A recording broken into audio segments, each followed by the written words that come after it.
రెండో అధ్యాయము అవతార రహస్యం. మాకు ఇంటెన్సివ్ నిర్వహించటానికి వచ్చిన ధర్మగురువు సుబ్రహ్మణ్యం గారు తిరుపతి భగవాన్ టెంపుల్కి ధర్మగురువుగా ఉన్నారు.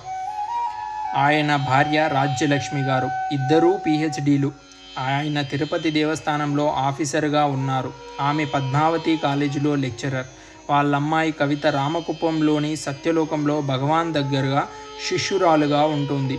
ఆ దంపతులిద్దరినీ చూస్తూనే నేను ముగ్ధున్నయ్యాను. మొదట్లో ఆయన చెప్పిన ఉపద్ఘాతాన్ని బట్టి నేను తెలుసుకున్న కొన్ని విషయాలు. ప్రస్తుతం మనిషి తన కృత్రిమమైన ఆలోచనలకు, తనకు తానే సృష్టించుకున్న నమ్మకాలకు దాసుడై ఈ అనంత సృష్టికి మూలమైన ఈశ్వర చైతన్యాన్ని గుర్తించలేక ఎక్కువ అధర్మం వైపే వెళ్ళిపోతున్నాడు. భగవంతుడికి పూజలు చేస్తున్నాడు, కానీ ఆ పూజలు యాంత్రికమై ఉన్నాయి. భగవంతుని అన్వేషణలో తమ ప్రాంతము, మతము, సాంప్రదాయము వీటికి అనుగుణంగా విభిన్న మార్గాలు ఎంచుకున్నాడు. ఇలా వేరువేరు సాంప్రదాయాలు, మతాలు, జాతుల మధ్య ఉన్న విభిన్నత్వం మూలంగా వాటి మధ్య ఉన్న ఘర్షణ ఒకప్పుడు నిర్లిప్తంగా, ఒకప్పుడు తీవ్రంగా ఇలా రకరకాలుగా రాజుకుంటూనే ఉంది.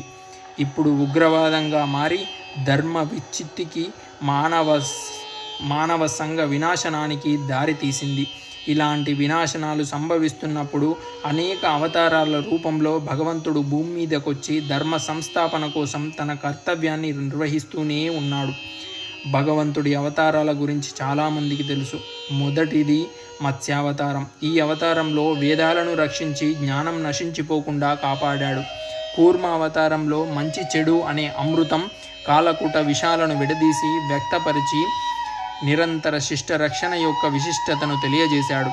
వరాహతారంలో భూమి అనే ప్రకృతిని వికృత శక్తుల నుండి రక్షించాడు. నరసింహావతారంలో తనకు సర్వస్వ శరణాగతి అయిన భక్తుని ఎలా రక్షించాడో ప్రదర్శించాడు. వామనావతారంలో మనిషిని బానిసగా చేసుకున్న అహంకారాన్ని అణిచివేసి సృష్టిలో తన విశ్వశక్తి స్వరూపాన్ని తెలియజేశాడు. పరశురామావతారంలో దుష్ట విశృంఖల రాజరికానికి శృంగభంగం చేసి భూమండలం మీద ప్రజలకు శాంతి సౌఖ్యాలను ప్రసాదించాడు. రామావతారంలో 16 ఉత్తమ లక్షణాలున్న పురుషునిగా ప్రపంచానికి ఆదర్శమూర్తిగా నిలిచాడు. కృష్ణావతారంలో సాక్షాత్తు పరమాత్మ స్వరూపాన్ని ప్రదర్శించి దుష్ట శిక్ష రక్షణతో పాటు పరిపూర్ణమైన భక్తి, జ్ఞాన, యోగ ధర్మాలు, వాటి ద్వారా కర్మబంధ విముక్తిని బోధించాడు. బుద్ధుని అవతారంలో కర్మకాండల రూపంలో ప్రజ్వరిల్లిపోతున్న హింసను అరికట్టి మానవత్వాన్ని ప్రబోధించాడు. ఇన్ని అవతారమూర్తులుగా దర్శనమిచ్చి ఈ ఈశ్వర చైతన్యాన్ని విరజిమ్మినా చాలా కొద్దిమంది మాత్రమే జ్ఞాన, యోగ, భక్తి మార్గాలు అవలంబింపగలిగి పునీతులు కాగలిగారు. సగటు మనిషి యాంత్రికమైన ఆధ్యాత్మికత సంతృప్తి చెంది భగవంతునితో కమ్యూనికేషన్ లేకుండా పోవడం వల్ల అర్థం లేని వ్యామోహాల పట్ల, అవినీతి పట్ల మొగ్గి నైతిక విలువలు కోల్పోయాడు.